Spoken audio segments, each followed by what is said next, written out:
जयपुर और राजस्थान अपने वर्तमान समय के साथ आने वाले कल को भांपने में अगर कोई राज्य मजबूत है, मैं गारंटी ले सकता हूँ वो राजस्थान पक्का है।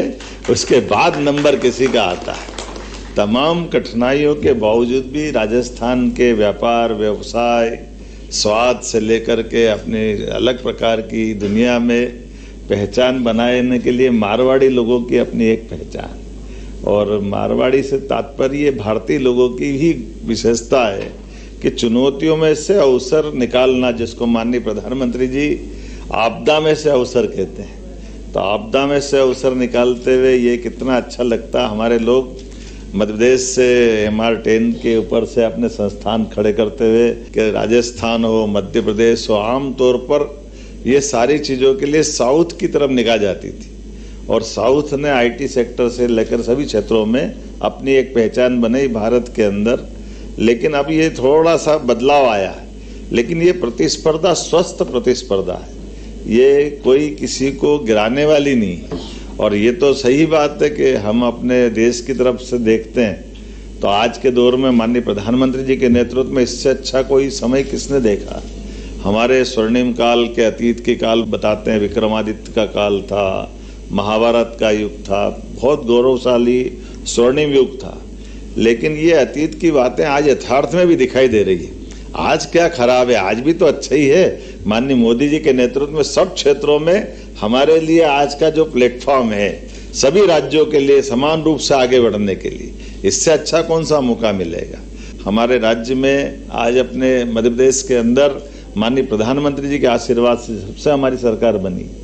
सभी क्षेत्रों में 18 प्रकार की पॉलिसी तो हम लेके आई, फिर अपनी आधुनिक तकनीक के माध्यम से आज का दौर तो और अच्छा है। वैसे तो मध्य प्रदेश को बहुत सारे अच्छे स्वनाम धन्य बड़े बड़े अलंकरण मिले हुए हैं। टाइगर स्टेट, अगर फॉरेस्ट के टूरिज्म की दृष्टि से देखें तो सबसे ज़्यादा पुरस्कार अगर किसी को मिल रहे हैं और सबसे तेज गति से हमारा व्यापार वैसे हो रहा है, तो टूरिज्म सेक्टर, टूरिज्म के भी अलग अलग प्रकार से आ रहा है। हमारा रिजर्व फॉरेस्ट में हमने 2 साल में 2 नए टाइगर रिजर्व फॉरेस्ट बनाए हैं। चीता तो सबसे ज़्यादा फलता फूलता दुनिया में नया चमत्कार मध्य प्रदेश की धरती से दिखाई दे रहा।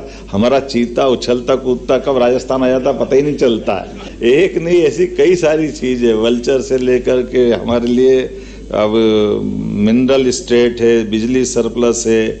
मैं यही जरूर बोलना चाहूँगा कि हमारी सारी बातों में राजस्थान के साथ ही इस एक उदाहरण से बात समझ में भी आएगी कि मध्य प्रदेश और राजस्थान दोनों परमात्मा की दया से साझा विरासत सदियों से है। लेकिन नदियों के मामले में थोड़ा मध्य प्रदेश भाग्यशाली है। हमारे यहाँ नदियों का मायका है, लगभग 250 से ज़्यादा नदियाँ हैं। लेकिन राजस्थान की थोड़ी कठिनाई है। अब ये परमात्मा की लीला है, कोई बात नहीं। लेकिन बहता पानी बहते बहते कहाँ छिपरा का पानी चंबल में, चंबल का पानी यमुना में, यमुना का गंगा सागर में जा रहा, पार्वती, काली सिंध, इनके सबके समाहित होते हुए यमुना से वो गंगा सागर में जा रहा, और जाते हुए पानी को कोई नहीं रोक पा रहा। लेकिन 25 साल से पानी का झगड़ा राजस्थान से चल रहा है। इनको 5% पानी क्यों दे, नहीं देना चाहिए, देना चाहिए, नहीं देना चाहिए। लेकिन हमारे तो बहुत सारे जिलों में पीने के पानी से लेकर उद्योग धंधे, भविष्य की संभावनाओं के लिए अच्छा हो जाएगा। हमने कहा बिल्कुल कर देंगे, 5% क्या 7% भी देना हो तो दे देंगे। हमारा ही तो भाई, हमारे लिए अगर अपने राज्यों के अंदर ये स्वस्थ प्रतिस्पर्धा में सामंजस्य भी चाहिए, सौहार्दता भी चाहिए, परस्पर बंधुभाव भी चाहिए। कोई भी व्यापार व्यवसाय के व्यवसायी आते हैं तो वो 2 बातों के लिए जरूर इस बात का आश्वस्ति चाहते हैं। एक तो कोई व्यापार व्यवसाय करने आ रहा तो वो निवेश करने आ रहा है, तो निवेश भी करे, लेकिन निवेश में इज्जत भी होना चाहिए। इज्जत हो तो संघर्ष तो वो कर लेंगे, लेकिन अनावश्यक रूप से कोई इसको हतोत्साहित करे, उसकी बातों को समझने में अगर कोई उनके लिए लगता है कि उनकी निगाह ऊंची नीची होती है, तो इससे सरकार के लिए प्रश्न है, सरकार के मुखिया के लिए भी प्रश्न है। इस सारे मामलों में निश्चित रूप से डंके की चोट आगे की बात करे और उसमें अपनी बात करे तो सरकारी व्यवधान तो खत्म होना ही चाहिए, और सरकारी व्यवधान तो नेतृत्व खत्म कर सकता है। सरकारी सिस्टम में सुधार लाना यही तो सरकार का काम।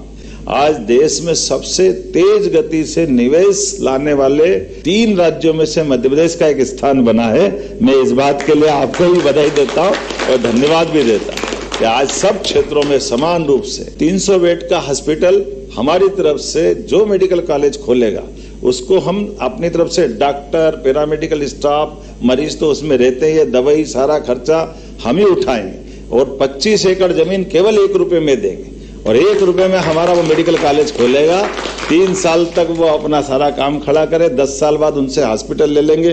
बाद के समय में वो इतनी फीस वगैरह भरेगा या प्राइवेट की जो फीस होती है कि मेडिकल कॉलेज चली जाएगा अपने आप ही। और उससे भी आगे बढ़कर निर्णय ये किया कि मेडिकल कॉलेज की सरकारी और प्राइवेट की फीस का जो अंतर होता है, तो प्राइवेट में लोग कम आए तो एक शंका हो जाती, तो उसका भी रास्ता हमने निकाल दिया।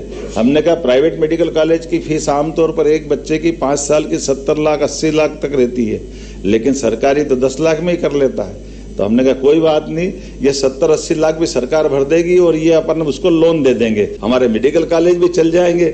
ऐसे एक नहीं कई सारे सेक्टर में हम लोग काम कर रहे हैं। उम्मीद कर रहा हूं कि आज का ये सत्र बहुत अच्छा रहेगा।